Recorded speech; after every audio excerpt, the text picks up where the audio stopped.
Okay, now I understand now that you were an engineer with General Motors at one time. You were involved in the infancy of the LS6. Is this true? No, not the LS6, but when I was a kid, about 12 years old, I told everybody that I wanted to be a Corvette design engineer. So I went to school, studied engineering, and I was hired by General Motors in my second year of college, and they had a work-study program called Co-op, and I actually became an employee at General Motors in my second year of college. They paid the rest of my way through school. My dream was to work on the Corvette. I was given that chance under Dave McClellan.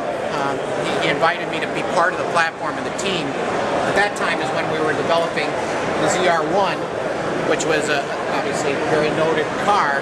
So I got to live my dream, and that's been a really neat experience. And Dave was just a neat guy to work with. And very nice. Yeah, exactly. So I know all the greats, like we said, with Larry Shinoda, Duntoff, all of us Corvette guys were very close to those guys because they really were the pinnacle behind the car. And you know, we talked about it. You know, the Chevrolet marketing, Dave, Mr. Perkins. I'm sorry, Jim Perkins. Jim Perkins, great guy. Great guy, and he, like I said, you know, kept the car going, and just really neat guys that we need to thank for this car. I mean, it's just great. Speaking of good guys, I had the opportunity and the good pleasure of meeting Gary Claudio, the new brand manager. He's got that enthusiasm, and I think he's going to run with that ZR1. Yeah. But out of all the Corvettes, everyone has their favorites. There's no doubt. Who likes mid-years? Who likes the straight axle cars? And who's into the new C6? But then there's always guys like yourself, as I can see. You're really into the C3, the Shark. Am I correct? Yeah. And for all the people that watch my Vetster.com, I have to tell you the truth. This has always been my favorite. Ever since I saw the first Miko Shark 2 at the auto show, back when I was just a child, for God's sakes, 21 years old. I knew someday I had to have one, and I bought one when they came out. And what's your take on this? Well, the C3s are the up and coming. In other words, I've been involved in mid-years, as we've talked about. I've done a lot of mid-year restorations, and I love the mid-years. I have some beautiful, I've split window, big block, 67. Everybody's got to have one of them, but the C3s were so not focused on for so long, and now they're really coming into appreciation. When you look at the uniqueness of a lot of the C3s, looking at the LT1s, very limited production through 70, 71, 72, always less than 2,000 units.